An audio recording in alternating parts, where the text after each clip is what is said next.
They gave him a suite on a floor that did not exist on any elevator panel, comped everything from the bourbon to the bodyguards, and when it was over, when the week had finally bled itself dry and the SUV pulled away from the valet in the gray Nevada morning, $80 million had quietly changed hands in a city that built its entire civilization on one sacred promise: what happens here stays here. This is the story of the most famous athlete on earth, a man engineered from childhood to be perfect, who found the one place on the planet where perfect did not matter and the house did not care who you were. This is the Vegas week nobody was supposed to know about, and it cost Tiger Woods more than money. Built by Earl. To understand what Las Vegas did to Tiger Woods, you have to go back to a garage in Cypress, California, and a man named Earl. Earl Woods was a Green Beret, a lieutenant colonel who did 2 tours in Vietnam, who watched men die in the jungle mud, who came home with a psychology degree and a theory about human performance that he was going to test on his son, whether the world was ready or not. Earl had played baseball at Kansas State in the 1950s. Good enough to dream, not good enough to make it mean anything. He understood what it felt like to be almost, and he was not going to let his boy be almost. Eldrick Taunt Woods was born on December 30th, 1975 in Long Beach, California. His mother, Kultida, was Thai. His father was Black and Native American and Chinese and white. They called him Tiger, a nickname Earl gave him after a South Vietnamese soldier named Nguyen Phuong who had fought alongside him and saved his life. The name carried weight before the boy could walk. Earl put a sawed-off golf club in Tiger's hands before his 2nd birthday. By age 2, Tiger was putting on the Mike Douglas show. By 3, he shot 48 for 9 holes at the Navy golf course in Cyprus. By 5, he appeared on That's Incredible. The world had never seen anything like it, but Earl had planned it, every bit of it. And here is where the story gets complicated, because Earl did not just teach Tiger golf. He taught Tiger to be unbreakable. During practice rounds, Earl would jingle coins in his pocket mid-swing, cough at the top of Tiger's backswing, deliberately create chaos to train his son's focus. He told Tiger he was the toughest player mentally he had ever seen. He told him he was going to transcend the sport. He told him the world was going to try to break him, and the job was to never let it. Tiger absorbed all of it. The discipline, the stillness, the wall. But here's what nobody talks about. A wall keeps things out. A wall also keeps things in. Tiger grew up in a bubble engineered for greatness, private coaches, restricted friendships, a life organized entirely around the pursuit of a single goal. He didn't go to parties. He didn't date publicly in high school.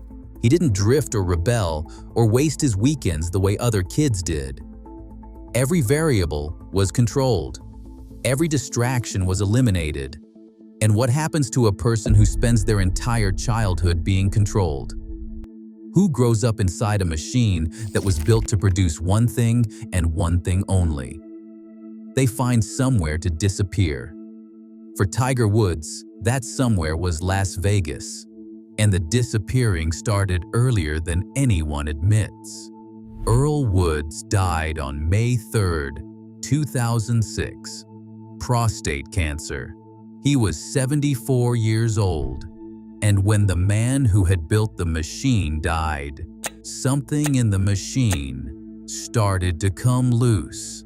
Not all at once, not visibly, but something. The wall was still standing, the trophies were still coming, but inside the fortress that Earl had built, something was slowly, quietly catching fire. The double life begins. Vegas had been watching Tiger Woods since the late 1990s. He was 21 years old when he turned professional in 1996. He was a millionaire before he won a single major. Nike gave him $40 million before he had broken par in a single tour event. The machinery of American celebrity swallowed him whole, dressed him in red and black, and sent him out to dominate a sport that still was not entirely sure it wanted him. Tiger won his first Masters in 1997 by 12 strokes. 12. He was 21. Jack Nicklaus watched from the gallery and said quietly, "There is no limit to what this young man can do," and the world believed it. But even then, even at 21, even in the blinding first light of that kind of stardom, Tiger was already finding his way to Las Vegas. The visits started quietly. Small entourage, private transportation. The MGM Grand became his home base, its high roller suites sealed off from civilian foot traffic, staffed by people who understood the first rule of hosting a man like Tiger Woods. You see nothing. You say nothing. You smile. You make sure the suite is stocked exactly right, and when he leaves, you act like he was never there. Vegas is very good at that.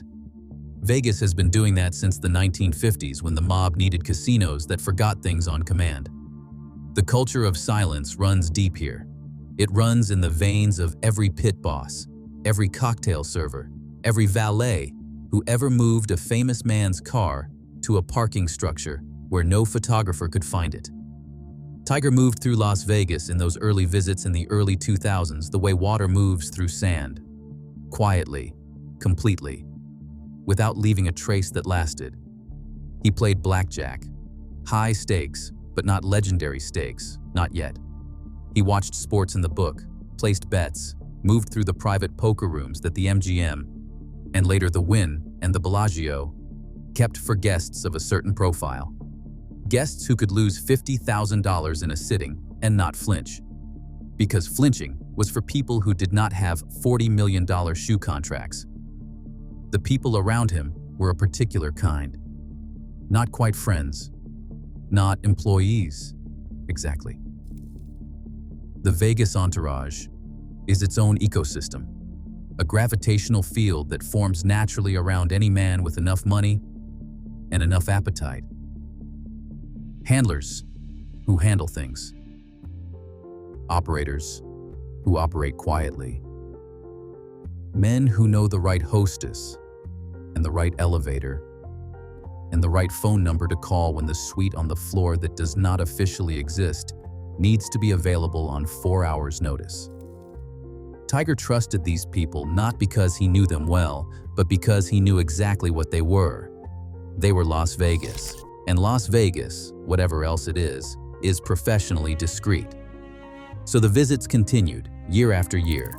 They grew in frequency after the 2000th PGA Tour win, after the second Masters, after the third US Open. After each new height, Vegas waited, because Vegas understood something that Tiger's sponsors, and Tiger's handlers, and Tiger's public image team never fully grasped. The higher a man climbs in daylight, the darker the thing he carries into the night. The money was never the point. Let's talk about what $80 million actually means. Tiger Woods was the first athlete in history to earn $1 billion in career earnings. $1 billion. On the course alone, over $120 million in prize money. Off it, endorsement deals that redefined what a black athlete could be worth in the American marketplace. Nike, Buick, American Express, EA Sports, whose Tiger Woods PGA Tour video game franchise sold over 35 million copies, Rolex, Gillette. The list went on and ran into the hundreds of millions over his career. $80 million to a man of Tiger's wealth is not catastrophic. It is not retirement money. It is not catastrophic, not in the purely financial sense. Some people would look at those numbers and say, a man worth what Tiger is worth could lose $80 million at a blackjack table and never actually feel it in his daily life. And that's exactly the point. That's exactly what makes it dangerous. When money stops being real, when it becomes a number on a screen that other people manage and accounts you barely look at, the only place money becomes real again is at the table. Because at the table, every chip represents a decision. Every hand is consequence. Win or lose, there is an outcome that is immediate and absolute, and cannot be spun by a publicist or softened by a brand team. Tiger Woods spent his entire public life performing certainty. Every press conference was controlled. Every statement was measured. Every emotion was managed. He was the most disciplined public figure of his generation, and the discipline was relentless and exhausting, and it never, ever stopped. Except at the table. At the table, nobody cared that you were Tiger Woods. The cards didn't know your name. The dice had no memory of your master's titles. The house had no interest in your Nike contract. At the table, you were just a player. And Tiger Woods, who had been performing for cameras since he was 2 years old, who had never in his adult life been allowed to just be a person, found something at those tables that he couldn't find anywhere else on earth: anonymity, consequence, reality. That's what the gambling was about. Not the money. The money was the mechanism. What Tiger was buying with those chips, what he was really after on those Vegas nights, was the feeling of being alive inside a moment that nobody else controlled. Earl had controlled every moment. The tour controlled every moment. The sponsors controlled every moment. The cameras controlled every moment. But in a private high-roller suite at 3 in the morning with cards face up on the green felt, nobody controlled anything. Not even Tiger Woods. And that feeling was worth $80 million. Here's what we know. And here's how a week like that works. The suite is arranged in advance, not through normal channels. A phone call placed to a specific number by a specific person who has placed that call before. The floor that doesn't appear on the elevator panel. The private entrance. The car waiting at arrivals. Not at the curb where photographers wait, but in the structure. Engine running. Tinted glass. No eye contact. No conversation beyond a nod. The suite is stocked before he arrives. The exact bourbon. The exact temperature. The phones in the room never ring with anything he didn't authorize. The staff on that floor wear the same face all week. Neutral. Professional. Invisible in the particular way that only Las Vegas hotel employees have perfected. He arrives sometime in the evening. The exact date, like most things that happened inside those walls, was never officially confirmed. What has been pieced together through sources who spoke carefully in fragments on background is the shape of the week. The silhouette of it. The first night is blackjack. It always starts with blackjack. Tiger was a serious blackjack player, not a casual player throwing chips for entertainment, not a celebrity sitting at a table for the photo opportunity. He studied the game. He understood card counting well enough that certain casinos, years earlier, had quietly asked him to vary his play, the polite Vegas language for "we know what you are doing and we need you to stop." He was that good. But being good at blackjack and winning at blackjack are two different things when the stakes are high enough and the hours are long enough, and the discipline that makes a man good starts to erode somewhere around the 14th hour at the table. The first night, he is disciplined. He always is at first. He plays with a focus that the pit bosses recognize immediately as different from the civilians who wander into the high roller room with $100,000 and the energy of someone who wandered into the wrong building. Tiger plays like a man who has done his homework. He reads the shoe. He manages his bets. He wins some and loses some, and the night ends not catastrophically. The second day, the sports book opens early. Football season, or basketball, or whatever the calendar offered. Tiger bets seriously and specifically. Not scattershot, not a gambler throwing darts. Structured bets. Researched positions. He has opinions about sports. Strong ones. He backs them with money that would make most men's hands shake. It doesn't make his hands shake. That's the problem. When your hands don't shake, you don't recalibrate. When the amount doesn't physically register as danger, the only feedback mechanism a gambler has is gone. The private poker room comes later in the week. 3 in the morning, 4 in the morning, the time of night when Las Vegas peels back its face and shows what it actually is. Not a resort, not an entertainment destination, not the family-friendly fantasy that the marketing departments sell.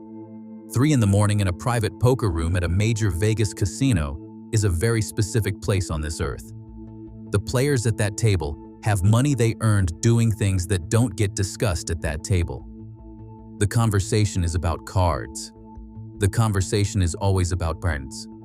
And across 7 days, across blackjack tables and sports books, and private poker rooms, and God knows what other games, in what other rooms, the number climbs. It climbs, the way debt always climbs when a man is not watching it climb. Not in one catastrophic moment, not in a single legendary hand that everyone could point to later and say, that's where it happened, that's where it went. It climbs in increments, in sessions, in that insidious Vegas arithmetic where you're down 30 million and you tell yourself that a good run at the blackjack table will bring it back, and then you're down 40 and the logic doesn't change, only the number does. By the time the week ends, by the time the elevator descends to the private entrance and the car is running and the bags are already loaded, $80 million has moved from one side of the ledger to the other, quietly, completely, without a press release. The desert took it and said nothing. The people in the room. Las Vegas does not accidentally protect its biggest guests. The silence is structural. Every major property on the Strip has a team whose entire job is to manage the experience of its highest value players. Not their comfort, their experience.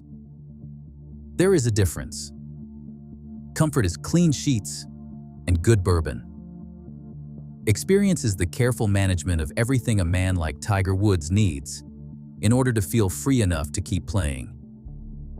It is the removal of any friction that might make him pause, any moment that might break the spell. These are not villains. That is too easy. These are professionals operating inside a system that was designed decades before Tiger Woods was born to do exactly this. The system was refined during the mob era at places like the Stardust and the Riviera and the Flamingo. When men with names like Gus Greenbaum and Frank Rosenthal understood that a comfortable gambler is a generous gambler, and the job of everyone in the building is to keep the gambler comfortable. So there are handlers in Tiger's orbit that week who make themselves useful in the particular way that Vegas orbit people make themselves useful. They know which hostess to call. They know how to make a problem disappear before it becomes a headline. They have done this before, for other men of similar profile, and they will do it again after Tiger leaves, for whoever comes next. The dealers see everything. That's what people forget about dealers.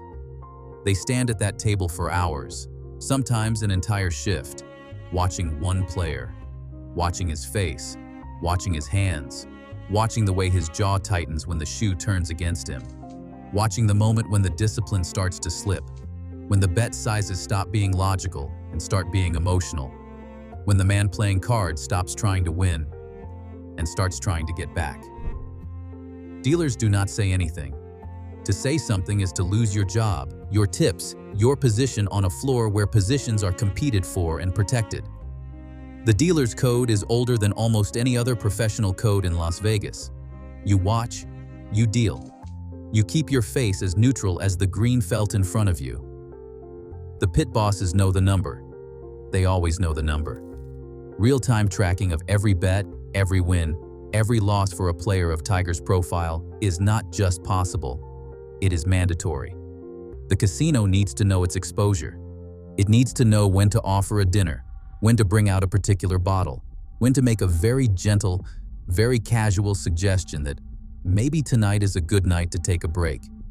Not because they care about the player, because a player who loses too fast and too completely might not come back. And a player who comes back is worth infinitely more than a player who leaves broken and bitter. Tiger came back. That is the thing. He came back to Las Vegas again and again and again across a decade and a half, because whatever he found in those rooms, it kept calling him back. And the rooms were always ready for him. The suite was always stocked. The floor that did not appear on the elevator panel was always waiting. What happens here stays here. Vegas built that promise in neon and kept it in silence. For years, it kept every secret Tiger left in its desert, until the desert ran out of room. November 2009.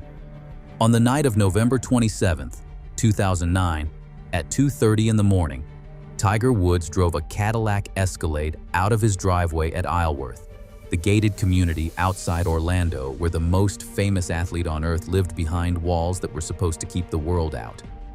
The SUV went 31 feet past his driveway and hit a fire hydrant. Then it hit a tree. The airbags didn't deploy. The windows were smashed. His wife, Elin Nordegren, broke the rear window with a golf club to get him out. Tiger was lying in the street, in and out of consciousness, shoes missing, his face lacerated. When police arrived, he smelled of alcohol. He was never tested. The report was filed. The world woke up the next morning to the story and thought it was a car accident. It was not just a car accident. What followed over the next 2 weeks was the most spectacular unraveling of a public figure's private life in the history of American sports. One woman came forward, then another, then another, then another. By the time it was done, more than a dozen women had been identified by the tabloids, each representing a different version of the secret life Tiger had been living inside the wall his father built. Las Vegas was woven through that story like a thread you keep pulling and pulling, and more of the sweater keeps coming with it. The women, the nights, the suites on floors that don't appear on elevator panels. Vegas was not the only setting and not the only secret, but Vegas was where the rules didn't apply. And what happens when a man spends enough years in a place where the rules don't apply is that he forgets the rules exist everywhere else. That's the connection nobody fully articulated at the time, between the gambling and the women and the crash and the fire hydrant and the golf club through the window, between the $80 million that left his hands at blackjack tables and the life that was leaving him at the same time. Tiger didn't crack because of Las Vegas. That is too simple and too unfair. Tiger cracked because he had been a sealed container since the age of 2. Sealed by Earl, sealed by Nike, sealed by the machinery of American celebrity that turned a child into a product and never once asked what the product needed in order to be a person. Vegas didn't cause the fall. Vegas just knew about it first, had been watching it arrive for years, from the private suites, from behind the neutral face of the dealers, from the pit boss spreadsheets that tracked the number going in one direction and never coming back. The desert knew, and the desert said nothing, until the fire hydrant said it for them. What the desert takes. By December 2009, 14 sponsors had either dropped Tiger Woods or placed his contracts under review. Accenture was first within 9 days of the crash. A TNT followed. Tag Heuer paused.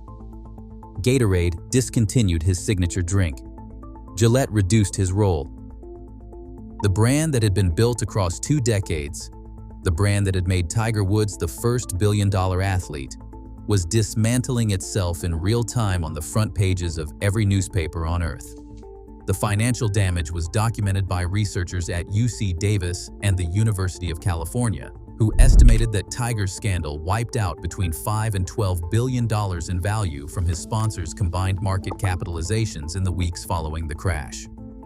His personal losses and endorsements alone ran into the hundreds of millions across the years that followed. The $80 million in Las Vegas was a rounding error against that number, financially. But money was never the point. We established that. What the desert took from Tiger Woods was the armor. For 30 years, the armor had held.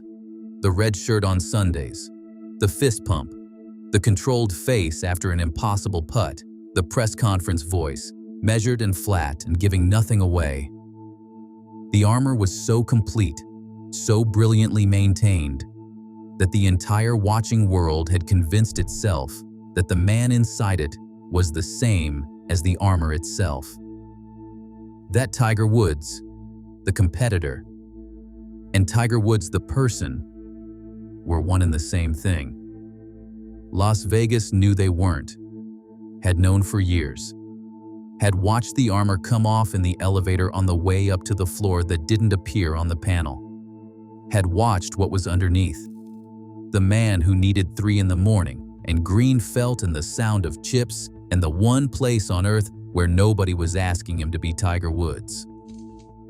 When the armor came off publicly, when the fire hydrant and the tabloids and the 14 sponsors stripped it away in a matter of days, what was left was not a scandal. What was left was a human being, a specific, damaged, brilliant, lost human being who had been carrying something enormous for a very long time and had been carrying it alone.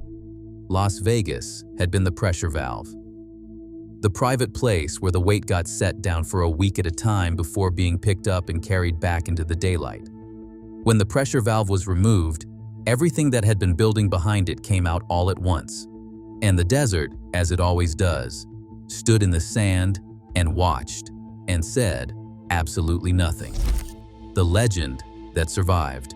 On April 14, 2019, Tiger Woods walked off the 18th green at Augusta National Golf Club, having shot 13 under par across 4 rounds. He pulled on his 5th green jacket. He had not won a major in 11 years. He had had 4 back surgeries. He had been arrested for driving under the influence of prescription medication in 2017. He had been photographed at his lowest, face gray and empty, in a Florida parking lot at 2 in the morning. And the photograph had gone around the world the way every humiliation goes around the world now, instantly and permanently. And then he won the Masters. And the footage of his son Charlie wrapping his arms around him on the 18th green, the mirror image of Tiger wrapping his arms around Earl in 1997, broke something open in the American chest that nobody had expected to still be there. People cried. Strangers. People who had watched him fall and then watched him disappear and then watched him come back, looking older and slower, and nothing like the impossible creature he had been. They cried because the story wasn't supposed to end this way. Stories like Tiger's are supposed to end in the desert, in the fire hydrant and the tabloids and the silence of sponsors walking away. They're not supposed to end with a green jacket and a son's arms, and the Augusta crowd making a noise that even the cameras couldn't fully contain. But here is the question that sits underneath all of it. The question that Vegas, if Vegas could speak, would ask in that dry and desert voice it has. Did Tiger earn that redemption? Or did he just outlast the consequences? Because the 80 million does not come back. The years inside those suites do not get refunded. The women and the crashes, yes, and the nights at tables, while the armor held and the man underneath it bled quietly in private. None of that gets erased by a green jacket. Not really. A green jacket is a garment. What happened in those Vegas rooms was something else entirely. And here is the harder question, the one that keeps this story from being clean. Would the 2019 Masters have happened without Las Vegas? Without the pressure valve? Without the years of disappearing into suites on floors that do not appear on elevator panels? Without the one place on earth where Tiger Woods could set the armor down and be a broken, searching, ordinary man for 7 days at a time? Maybe the breaking was necessary. Maybe the only way through the wall Earl built was to find the crack in it and widen the crack until the whole thing came down, publicly and catastrophically, so that something more honest could be built in its place. Or maybe a man lost $80 million and a marriage and a reputation and 11 years of his career because a city was very, very good at making him feel safe while it quietly took everything it could reach. Maybe both things are true. Maybe neither is complete. That's the thing about Las Vegas. It does not deal in clean answers. It deals in odds, and the odds, always, are in the house's favor. They say Vegas never judges. And that is true. That is exactly what makes it so dangerous. A city that judges you at least sees you. A city that never judges you can take everything you have while maintaining perfect eye contact and a warm smile and the understanding that the suite will be ready whenever you want to come back. Tiger Woods walked into Las Vegas as the most famous athlete on earth, and Vegas received him the way it receives everyone who walks through its doors, with enough money and enough appetite. With open arms and a cold calculation, and a silence so total and so professional that it had lasted years before a fire hydrant on a dark Florida street finally broke it. The 80 million is a number. A large number. A number that means something even to a man worth what Tiger is worth because of what it represents. Not money, time, hours at a table in the dark, hours that were not spent being the thing he was built to be, hours that were spent being, in the only way he knew how, free. The house always wins. But sometimes the house also gives a man something no press conference ever could and no sponsor ever would. Sometimes the house gives a man the room to be human, and then it charges him for it.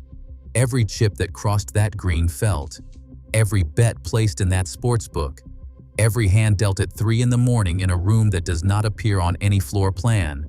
They all said the same thing. I am here. I am real. I am not what they made me.